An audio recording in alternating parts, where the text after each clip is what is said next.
بسم الله الرحمن الرحيم.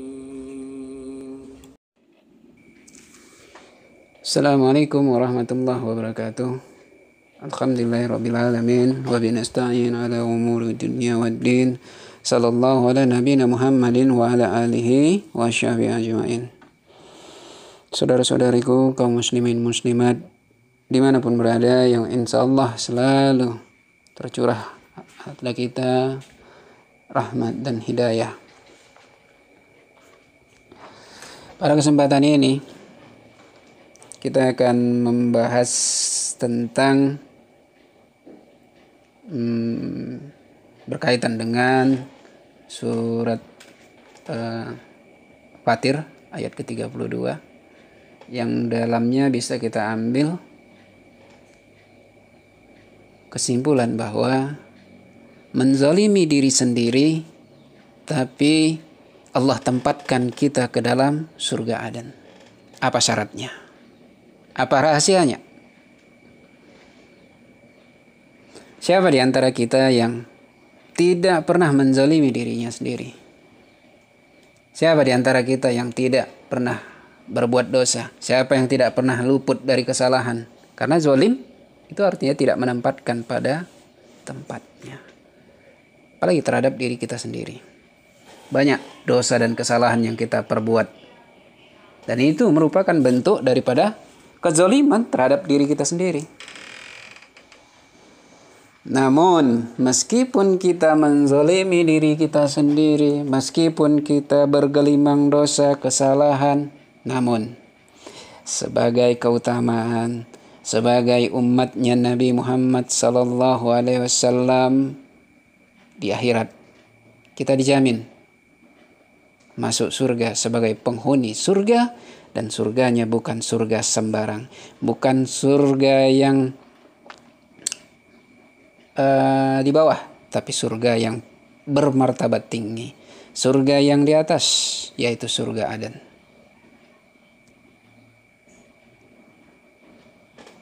Surga kita kenal ada 4, 2 surga di atas, ini di surat Ar-Rahman, 2 surga di atas, 2 surga di bawah.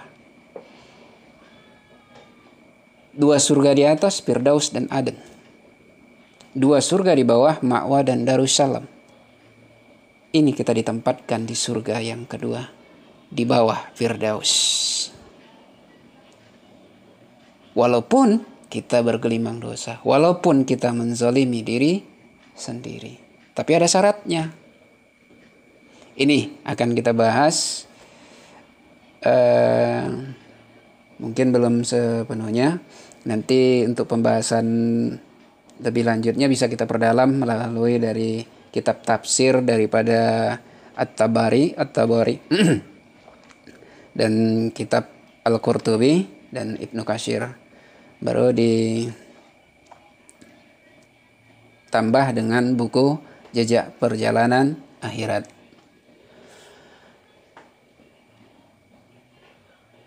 Sebelumnya tadi udah kita kenal apa itu surga Aden, surga yang utama, surga yang di atas. Tapi di balik itu banyak lagi keutamaan dari surga Aden ini. Disebutkan di surat At-Taubah ayat 72. A'udzubillahi minasyaitonirrajim. Wa'ada Allahu mu'minina wal mu'minat.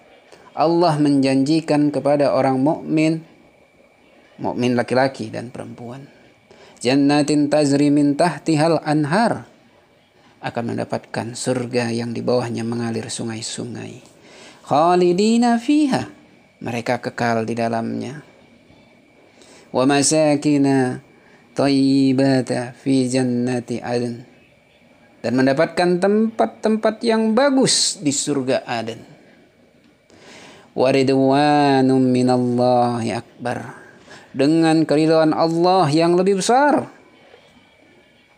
Zalika huwal fawzul azim.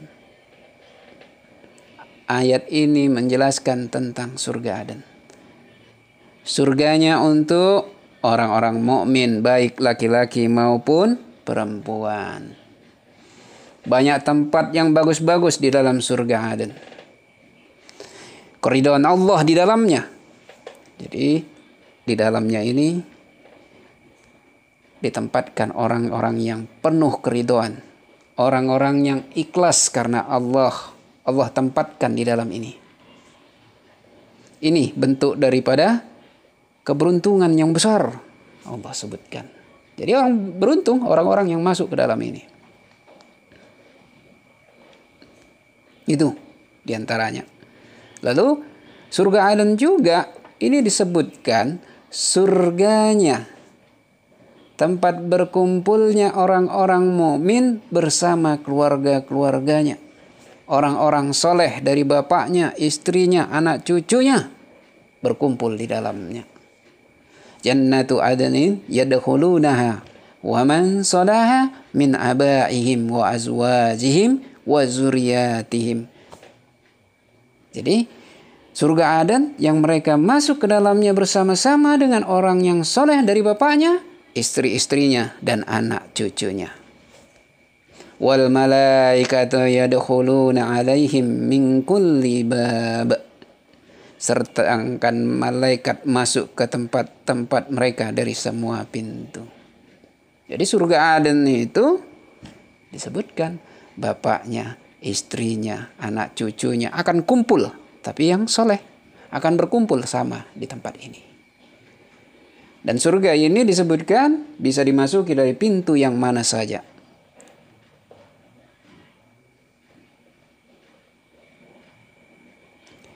Jadi, dan termasuk juga bahwa surga Aden ini termasuk surga yang penghuninya itu diantaranya memiliki syafaat.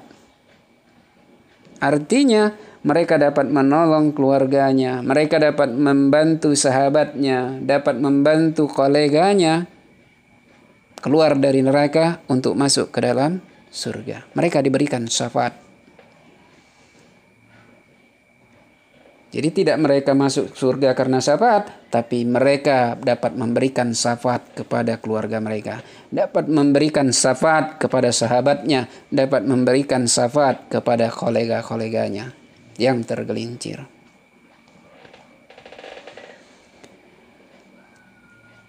Siapa saja yang bisa masuk ke dalam surga Aden ini? Dalam surga Aden ini bisa kita lihat dalam surat Fatir ayat ke-32. Summa awrasnal kitabal lazina tafaina min ibadina. Kemudian kitab itu kami wariskan kepada orang yang kami pilih di antara hamba-hamba kami. Faminhum zalimun li nafsih. Lalu di antara mereka ada yang menganiaya diri mereka sendiri.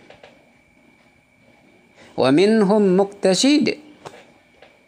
Di antara mereka ada yang pertengahan. Wa minhum sabiqum bil khairati bi iznillah. Di antara mereka ada yang berlomba lebih dulu berbuat kebajikan dengan izin Allah. Zalika huwal fadlul kabir. Yang demikian itu adalah karunia yang amat besar. Dari ayat ini ada 3 golongan yang diwariskan kitab. Siapa itu? Kita, umat Islam. Kita, umat yang mendapatkan Al-Quran. 3 golongan tadi. Yang menganiaya diri sendiri, zalimun li nafsih, muqtasid, orang pertengahan, sabiq, orang yang terdahulu. Berbuat kebajikan itu tadi. Jannatu Aden, bagi mereka surga Aden. Yadkhulunaha, mereka masuk ke dalamnya. Ini di ayat ke-33-nya. Jadi ketiga golongan tadi disebutkan dalam tafsir Ibnu Katsir bahwa Allah Ta'ala berfirman, kemudian kami menjadikan orang-orang yang menegakkan kitab yang agung, yang membenarkan kitab-kitab para rasul yang telah kami pilih di antara hamba kami. Mereka itulah adalah umat ini. Ya, ini kita umat Islam. Kemudian dia membagi mereka dalam 3 golongan. Allah Ta'ala berfirman, Faminhum zalimun li nafsih. Lalu di antara mereka ada yang menganiaya diri mereka sendiri. Siapa mereka? Mereka yang tidak perhatian dengan melaksanakan sebagian kewajiban, masih bergelimang dengan sebagian yang diharamkan. Lalu wa minhum muqtasid. Dan di antara mereka ada yang pertengahan, yaitu orang yang menunaikan kewajiban dan meninggalkan yang haram. Walaupun terkadang meninggalkan sebagian yang dianjurkan dan melaksanakan sesuatu yang dimakruhkan. Wa minhum sabiqun bil khairat. Dan di antara mereka ada yang lebih dulu berbuat kebaikan. Ada yang berlomba berbuat kebaikan. Biiznillah, dengan izin Allah. Yaitu orang yang melakukan kewajiban, hal-hal yang dianjurkan, meninggalkan yang diharamkan, yang dimakruhkan, dan yang mubah pun ia tinggalkan. Nih dalam tafsir Ibnu Katsir menyebutkan 3 golongan ini. Namun 3 golongan ini tadi pandangan umum yang Ibnu Katsir, tapi dalam tafsir Al-Qurtubi para ulama berbeda pendapat tentang keadaan hati orang-orang zalim, muqtasid, sabiq bil khairat. Seperti Sa'al bin Abdullah berkata, sabiq itu orang yang berilmu, sedangkan muqtasid orang yang belajar, zalim orang yang bodoh. Zu'annun al-Misri berkata, zalim adalah orang yang mengingat Allah dengan lisannya aja. Muqtasid orang yang mengingat dengan hatinya. Dan sabiq orang yang tidak melupakan Allah Subhanahu wa taala.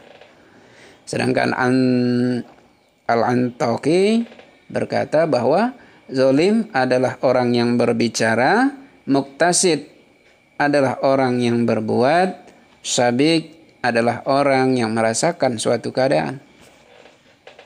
Dan Ibnu Atha berkata, zalim itu orang yang mencintai Allah demi dunia. Muqtasid orang yang mencintai Allah hanya demi menghindari hukuman. Sedangkan sabiq adalah orang yang tidak ada keinginan selain keinginan dari yang benar, yaitu dari Allah. Jadi hanya berharap kepada Allah.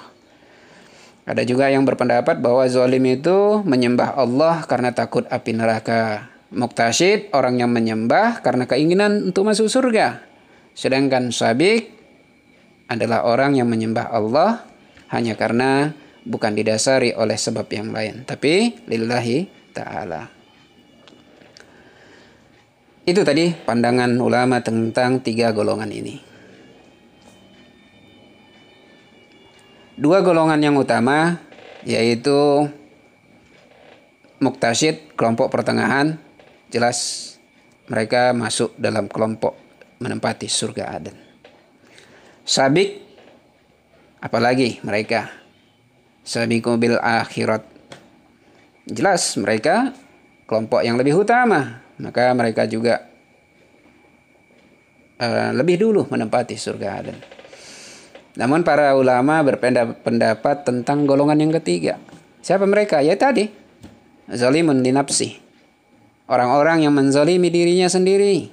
Mereka masih mengerjakan dosa, kesalahan, bahkan termasuk dosa besar.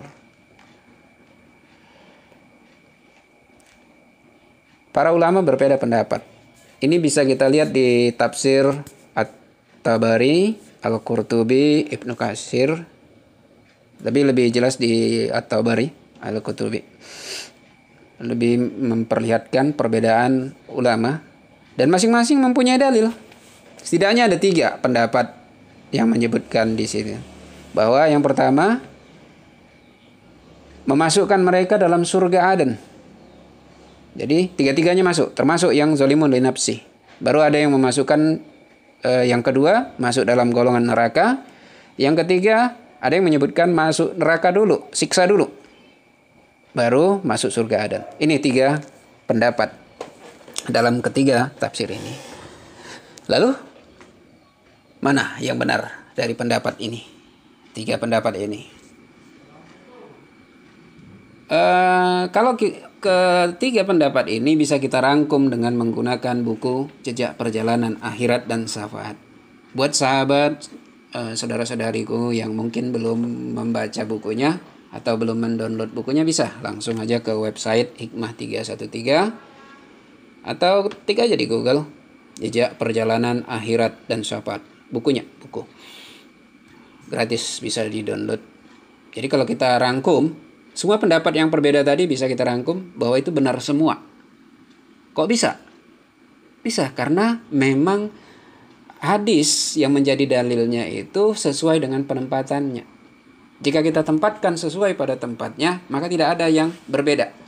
Semuanya pas pada tempatnya, semua pas pada porsinya. Karena orang yang mengerjakan, orang yang termasuk zalim terhadap dirinya sendiri itu juga bertingkat. Ada yang mereka masih mengerjakan sunnah-sunnah, namun dia masih mengerjakan perbuatan dosa, tapi dosa-dosa kecil. Ada yang mengerjakan masih dosa-dosa besar. Jadi bertingkat dia. Makanya ini juga bertingkat. Makanya ketika di akhirat ada golongan satu. Kalau kita buka dari buku Jejak Perjalanan Akhirat, itu bertingkat. Hisabnya juga. Ada mereka yang mendapatkan hisab tanpa hisab. Itulah yang sabik tadi. Yang hisab ringan itu adalah kelompok muqtasid, pertengahan. Baru ada yang hisab. Yang dihisab ini juga berbeda. Ada yang hisab dia diampuni, ada yang dia hisab masuk surga karena diampuni, ada yang dia hisab tapi masuk neraka. Setelah dari neraka baru dia masuk ke surga. Ada yang dihisab tapi terus di neraka. Jadi bertingkat. Jadi semuanya betul. Jadi sesuai dengan tingkat kesalahan dan dosa yang mereka perbuat. Ada yang ketika di mahsyar, di padang mahsyar, ketika dihisab, hisabnya diampuni setelah dibuka.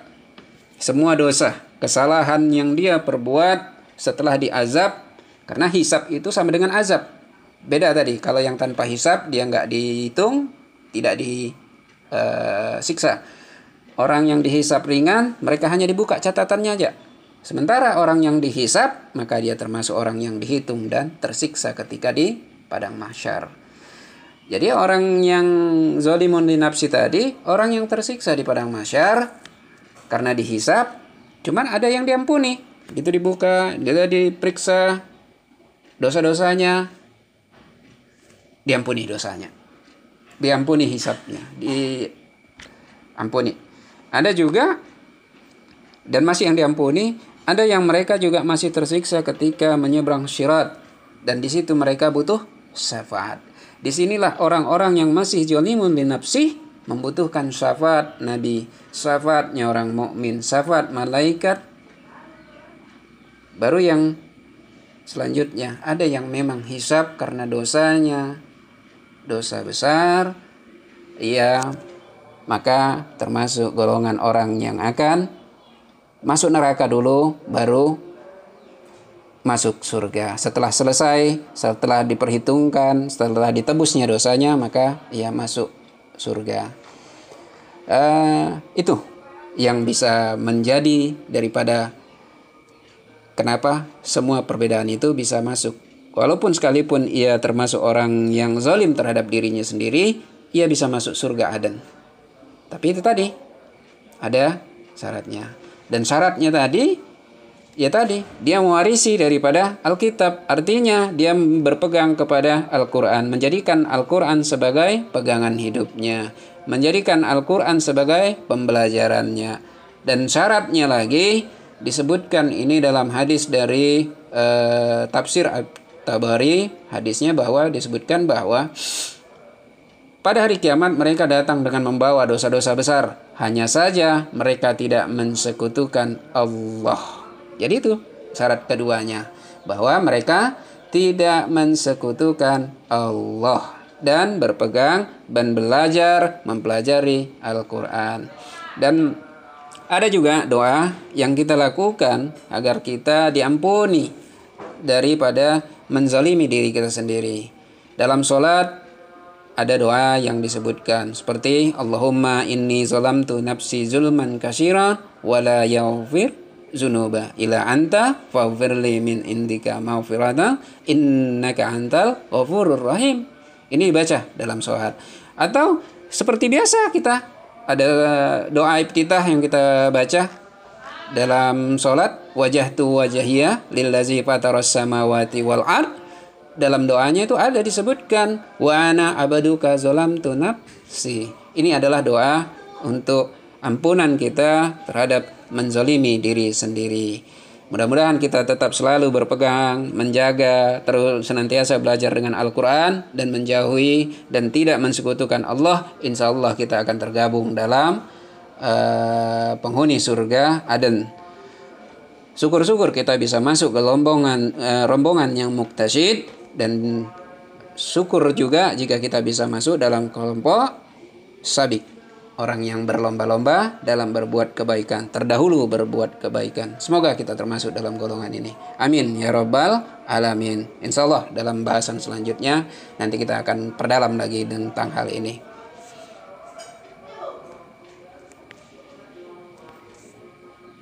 Terima kasih. Untuk download buku bisa langsung melalui website Hikmah 313, dan untuk saran, kritik maupun pertanyaan dapat melalui kolom komentar. Dan untuk dapat mengikuti video-video selanjutnya, silakan untuk subscribe dan hidupkan notifikasi loncengnya. Billahi taufiq wal hidayah. Assalamualaikum warahmatullahi wabarakatuh.